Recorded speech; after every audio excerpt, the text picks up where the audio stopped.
Hello everyone, आदि health and sciences में आप सभी का बहुत बहुत स्वागत है। आज हम लोग कंडक्शन सिस्टम ऑफ हार्ट देखने वाले हैं। बेसिकली क्या है कि हार्ट के ऑलरेडी काफ़ी सारे लेक्चर्स अपलोड हो चुके हैं, जिसमें चैम्बर्स और वॉल्स को हम लोग बहुत ही डिटेल वे में डिस्कस कर चुके हैं। आज हम लोग कंडक्शन सिस्टम ऑफ हार्ट को देखने वाले हैं। ये है क्या?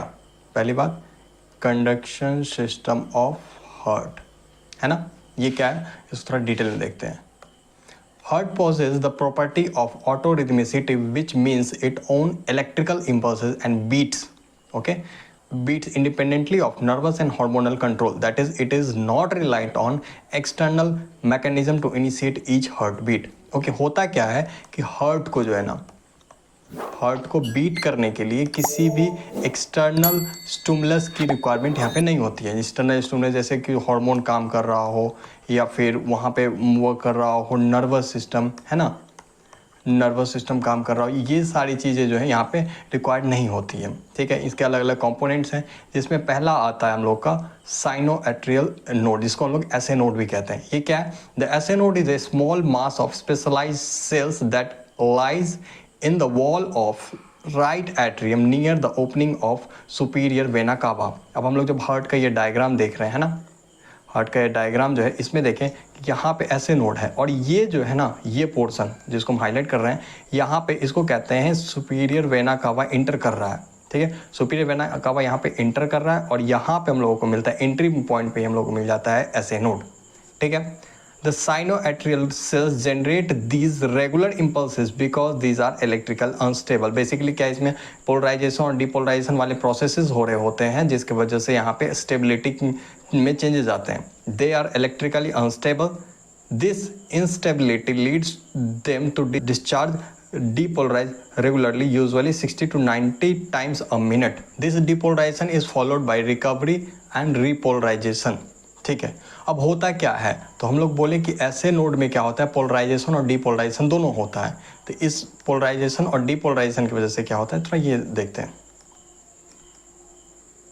ठीक है, तो होता ये है कि यहाँ पे पोलराइजेशन और डीपोलराइजेशन होता है, यानी इसमें क्या होता है, इलेक्ट्रिकल एक्टिविटी वहाँ पे जो होते हैं, वहाँ पे पोलैरिटी जो होती है, यानी इसकी पोलैरिटी जो होती है उसमें चेंजेस आ जाती हैं। उसमें चेंज होता है, जिसमें एक बार पोलराइज होता है, एक बार डीपोलराइज होता है, एक बार पोलराइज होता है, एक बार डीपोलराइज होता है। इस पोलराइजेशन और डीपोलराइजेशन की वजह से यहाँ पे जनरेट होता है इलेक्ट्रिकल इम्पल्स। ठीक है, इलेक्ट्रिकल इम्पल्स। अब यहाँ पे फिर एक सिस्टम है जो इम्पल्स फिर क्या होता है, आगे स्प्रेड होता है। ठीक है, वो कैसे स्प्रेड होता है वो हम लोग भी देखेंगे। ठीक है, तो इसका नंबर क्या है, तो 60 to 90 टाइम्स अ मिनट ये चेंजेस होते हैं, यानी पोलराइजेशन और डिपोलराइजेशन वाला प्रोसेस जो है वो 60 to 90 टाइम्स अ मिनट होता है। ठीक है, because the SA node discharges faster than any other parts of the heart, it is normally sets the heart rate and is called pace maker of the heart. Okay, अब क्या है यहाँ पे, हम आगे जो हम लोग थोड़ा डिटेल देखेंगे, है ना, तो यहाँ पे ऐसे नोड होता है, फिर हम लोग को एवी नोड देखने को मिलेगा, फिर बंडल ऑफ हीस और फिर परकिंजे फाइबर्स, ये डिविजन्स होते हैं। तो यहाँ पे जो हो रहा है पोलराइजेशन डिपोलराइजेशन, वो एवी नोड्स पे भी होता है, वो परकिंजे फाइबर पे भी होता है। लेकिन क्या है कि ऐसे नोड्स पे पोलराइजेशन और डिपोलराइजेशन का जो नंबर है यहाँ पे 60 to 90 टाइम्स है, ये क्या होता है, काफ़ी ज़्यादा होता है किसी और के कंपैरिजन में, ये ज़्यादा हो, जिसके वजह से ये ऐसे नोड डिसाइड करता है कि हार्ट का जो रेट होगा, यानी हार्ट रेट का मतलब कि यानी कितने स्पीड से हार्ट बीट करेगा, यानी स्पीड ऑफ हार्ट बीट जिसको कह सकते हैं। ओके, तो ये डिसाइड होता है ऐसे नोड से। ठीक है, और इसलिए हम लोग इसको कहते हैं pace maker of the heart. Firing of the SA node triggers arterial contraction. अब यहाँ पे ऐसे नोड जो होता है, इसके वजह से फिर से आ जाते हैं हम लोग डायग्राम पे। यहाँ पे ऐसे नोड के वजह से क्या होता है, यहाँ पे ये एट्रियम हो गया, दोनों साइड एट्रियम, वेंट्रिकल्स। अब ये ऐसे नोड में जो फायरिंग होता है, यानी इम्पल्स जो ट्रांसमिट होता है, इस इम्पल्स ट्रांसमिशन की वजह से क्या होता है यहाँ पे है एट्रियल कॉन्ट्रैक्शन, यानी एट्रियल कॉन्ट्रैक्शन करवाता कौन है, ये ऐसे नोड ही करवा रहा होता है। ओके, अब हम लोग ऐसे नोड देख लिए। अब ऐसे नोड के जब आगे हम लोग नीचे उतरते हैं, वहां पे हम लोग को मिलता है एवी नोड। ये क्या है, तो एवी नोड, एट्रियोवेंट्रिकुलर नोड। ये क्या है, एट्रियोवेंट्रिकुलर नोड या AV node is a small mass of neuromuscular tissue that is situated in the wall of atrial septum near the atrioventricular wall. जब हम लोग हार्ट का डायग्राम देखे थे, ओके, जब हम लोग हार्ट का डायग्राम देखे थे, एक रफ डायग्राम कुछ ऐसा था। यहाँ पे हम लोग हार्ट का सेप्टम था ना ये सेप्टम। अब यहाँ पे हम लोग क्या कह रहा है कि एट्रियोवेंट्रिकुलर यानी एवी नोड जो है ना, small mass of neuromuscular tissue that is situated in the wall of atrial septum near the atrioventricular valve. अब एट्रियोवेंट्रिकुलर वाल्व के पास है ना, यहाँ पे एट्रियम और वेंट्रिकुलर वाल्व कुछ यहाँ पे लगभग यहाँ पे लोकेशन होगा किसका, यहाँ पे हम लोग को मिल जाएगा AV node. Okay, the AV node has a secondary pacemaker function and takes over the role of if there is any a problem with SA node. Okay, अब क्या है कि AV node has a secondary pacemaker function। यहाँ पे function जो है इसका pacemaker वाला, प्राइमरी पेसमेकर हम लोग किसको कह रहे थे, ऐसे नोड को। क्यों? क्योंकि उसकी फायरिंग स्पीड जो थी, यानी वो इम्पल्स जो जनरेट करके आगे ट्रांसमिट करता, फायरिंग स्पीड जो थी वो काफ़ी ज़्यादा थी। लेकिन क्या होता है कि जब ऐसे नोड में किसी भी टाइप का प्रॉब्लम आ रहा हो, ओके, किसी भी टाइप का प्रॉब्लम आ रहा हो, तो उस वक्त में काम आएगा यहाँ पे हम लोग का AV नोड। ठीक है, इसलिए इसको हम लोग कह रहे हैं, कहाँ गया, पेसमेकर, सेकेंडरी पेसमेकर। ठीक है, takes over the role if there is a problem with SA node itself और with the transmission of impulse from the atria. अब देखो, जब हम लोग ऐसे नोड देख रहे थे, फिर से आ जाते उसी डायग्राम पे, ऐसे नोड यहाँ पे है और AV नोड हम लोग अगर मान ली यहाँ पे है, तो यहाँ से यहाँ इम्पल्स ट्रांसमिट हो रहा है। अब इम्पल्स ट्रांसमिशन या तो ऐसे नोड में कोई प्रॉब्लम हो, यानी ऐसे नोड उस तरीके से जो रिक्वायर्ड स्पीड है, जो रिक्वायर्ड नंबर है, उस तरीके से इम्पल्स जनरेट अगर किसी प्रॉब्लम की वजह से नहीं कर पा रहा है, या फिर यहाँ पे क्या हो रहा है, AV नोड तक जो इम्पल्स पहुँचना था ऐसे नोड से AV नोड तक जो पहुँचना है, अब ये रास्ते में ही कोई प्रॉब्लम आ गया, यानी इम्पल्स आगे एट्रिया से ये सेप्टम वाला जो रीजन था जहाँ पे AV नोड लोकेटेड है, वहाँ पे अगर इम्पल्स ट्रांसमिशन सही से नहीं हो रहा है, तो फिर क्या होगा, फिर यहाँ पे वर्क आ जाता है AV नोड का, और वो काम कर रहा होगा सेकेंडरी पेसमेकर की तरफ। ठीक है, its intrinsic firing rate however is slower than that sets by the SA node 40 to 60 beats per minute. ये थोड़ा ध्यान दें कि वहाँ पे हम लोग 60 to 90 एक्चुअली देख रहे थे, यहाँ पे है 40 to ओके, यहाँ पे हम लोग देख रहे हैं 40 to 60, वहाँ पे क्या था 60 to 90 बीट्स पर मिनट, और यहाँ पे हम लोग को मिल रहा है 40 to 60। ठीक है, यानी वो कम है।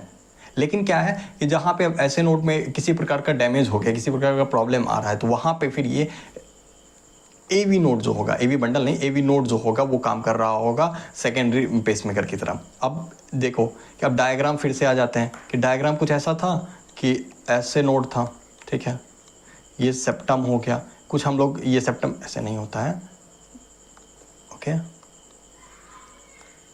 यहाँ पे हम लोग का सेप्टम है कुछ, ठीक है, हम लोग ये मान लिए कि यहाँ पे AV नोड होगा। अब यहाँ से क्या होता है कि यहाँ पे डिवीजन आता है जो ऐसे डिवाइड करता होता है, यानी बंडल ऑफ हीस इसको कहते हैं। ठीक है, बंडल ऑफ हीस। ठीक है, ये क्या, bundle of His is a mass of specialised fibre that originates from the AV node. ये AV नोड से यहाँ पे हम देख रहे हैं ना, ओरिजिनेट हो रहा है।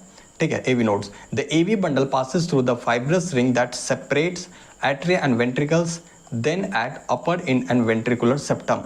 ओके, क्या है कि यहाँ पे जो है, ओके, ये AV नोड जो है, यहाँ पे AV नोड, यहाँ से फिर चीज़ें क्या हो रही है, सेपरेट हो रही है, एट्रिया का और ये वेंट्रिकल्स का दो सेपरेट रीजन बन रहा है। ठीक है, it divides into right and left bundle branches within the ventricular myocardium. The branches break up into the fine fibres called Purkinje fibre. Okay, तो अब यहाँ पे एक बार फिर से देख लेते हैं यहाँ पे कि ये AV नोड है। अब यहाँ पे AV नोड से हम लोग क्या कहें कि बंडल ऑफ हीस का डिवीजन हो रहा है, और ये लेफ्ट और राइट बंडल में डिवाइड हो रहा है। तो लेफ्ट और राइट बंडल में जो डिवाइड होता है, फिर एक लेवल पे जाके एक माइन्यूट लेवल पे आ जाता है। ठीक है, उस माइन्यूट लेवल पे आने के बाद उसको हम लोग कहते हैं पर्किंजे फाइबर। ये डायग्राम काफ़ी सही रिप्रेजेंटेशन है। ऐसे node, AV node, bundle of his यहाँ पे।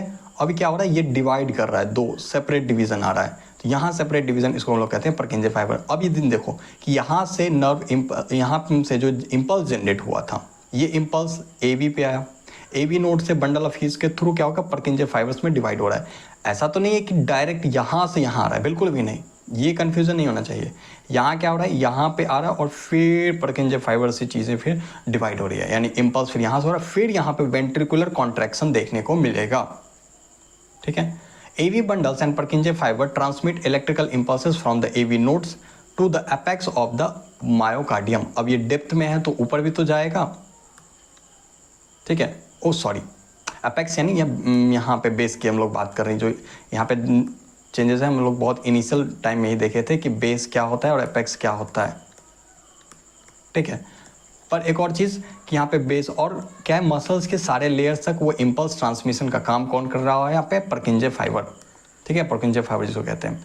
अब एक अगला टॉपिक है जिसको देख लेना चाहिए, अभी हम लोग देखते हैं nerve supply of the heart. ये क्या है, the heart is influenced by autonomic sympathetic and parasympathetic nerves originating in the cardiovascular system in the medulla oblongata, ठीक है। तो नर्व सप्लाई यहाँ पे हम लोग पैरासिम्पैथेटिक और सिंपैथेटिक दोनों सप्लाई मिलता है, कहाँ से, मेडुला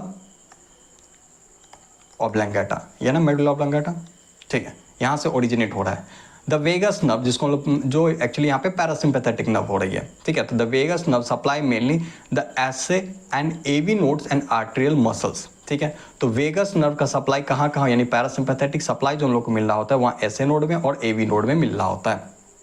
इससे क्या होता है, इससे क्या होता है वो देख लेते हैं। The vagal stimulator reduces the rate of SA node firing and decreases the rate of force of the heart beat, ठीक है। तो वेगल स्टिमुलेशन यानी पैरासिम्पैथेटिक स्टिमुलेशन के टाइम में क्या होगा कि एसए नोड और एवी नोड के टाइम में यहाँ पे जो ना vagal stimulation reduces the rate of SA node. अब एसए नोड का जो फायरिंग स्पीड होगा उसको रिड्यूस कर देगा जब पैरासिम्पैथेटिक नर्वस सिस्टम एक्टिव होगा, ये समझना है हम लोग को। और सिंपैथेटिक नर्व सप्लाई का क्या है, तो sympathetic nerve supply the SA node and AV node and the myocardium and stimulation increases the rate of force of contraction and heart beat. Okay, तो होता क्या है, जब हम लोग यहाँ पे पैरासिम्पैथेटिक, ओके, पैरासिम्पैथेटिक स्टिमुलेशन होगा तो हार्ट रेट और फोर्स ऑफ कॉन्ट्रैक्शन कम हो जाएगा, लेकिन जब यहाँ पे हम लोग को सिंपैथेटिक स्टिमुलेशन मिलेगा तो हार्ट रेट और फोर्स ऑफ कॉन्ट्रैक्शन बढ़ जाएगा। इतना ही समझना था।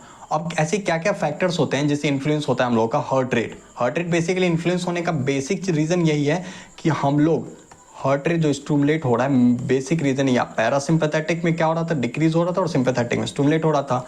ये रीज़न कैसे इन्फ्लुएंस होता है, तो ऑटोनोमिक एक्टिविटी, वही नर्वस सिस्टम का जो सप्लाई है उसके अकॉर्डिंग हम नर्वस सिस्टम कैसे स्टिमुलेट होता है हम लोग नर्वस सिस्टम में डिटेल में देखेंगे। सर्कुलेटिंग हार्मोन्स के बेसिस पे अब कुछ ऐसे हार्मोन्स होंगे जो नर्वस सिस्टम को इस तरीके से स्टिमुलेट कर रहे होंगे कि पैरासिम्पैथेटिक या सिंपैथेटिक, जैसा स्टिमुलेशन होगा वैसा उसका वर्क होगा। एक्टिविटी एंड एक्सरसाइज, अब यहाँ पे क्या है कि ये कैसे इन्फ्लुएंस कर रहा होगा। फॉर एग्जाम्पल अगर हम लोग फिजिकल एक्सरसाइज करते हैं वहाँ पे क्या होता है कि हार्ट रेट बढ़ जाता है। ओके, हार्ट रेट बढ़ जाता है। हार्ट रेट क्यों बढ़ता है, हार्ट रेट बढ़ता है इसलिए क्योंकि वहाँ पे जो है ना ब्लड सप्लाई वो ज़्यादा चाहिए होता है, यानी ऑक्सीजन सप्लाई एक्चुअली ज़्यादा चाहिए होता है। तो ऑक्सीजन सप्लाई बढ़ने के लिए ब्लड सप्लाई ज़्यादा चाहिए, ब्लड सप्लाई ज़्यादा चाहिए तो उसका स्पीड बढ़ना चाहिए। अब स्पीड कैसे बढ़ेगा, चलो हार्ट रेट बढ़ा दो, ठीक है। एक्टिविटी एंड एक्सरसाइज में जेंडर, बेसिकली क्या होता है कि यहाँ पे भी जेंडर्स के भी अलग अलग रोल्स होते हैं, उसके वजह से एज से इन्फ्लुएंस होता है। जैसे कुछ एज में जाने के बाद हार्ट रेट बढ़ रहा होता है, यानी कम एज में हार्ट रेट बढ़ रहा होता है, फिर डिक्रीज, यहाँ पे ये अलग अलग रोल्स हैं। ओके, यहाँ पे स्पेसिफिक डिटेल हम नहीं जा रहे हैं कि जेंडर कैसे इन्फ्लुएंस करता है या फिर एज कैसे करता है या फिर टेम्परेचर या फिर बैरो रिसेप्टर और इमोशनल स्टेज, इसको हम लोग डिटेल में देखेंगे। आई होप आप लोगों को आज का ये लेक्चर बहुत अच्छा लगा होगा। अगर पसंद है तो वीडियो लाइक करें और एक्चुअली ज़्यादा से ज़्यादा शेयर करें। अगर शेयर करेंगे तो एक मोटिवेशन बना रहता है कि ऐसे लेक्चर्स और भी अच्छे तरीके से बनाएं, क्योंकि इसके पीछे बहुत सारे रिसोर्सेज लग रहे हैं। आपका सपोर्ट सच में रिक्वायर्ड है, बिल्कुल सपोर्ट करते रहें। मिलते हैं नेक्स्ट वीडियो में, धन्यवाद।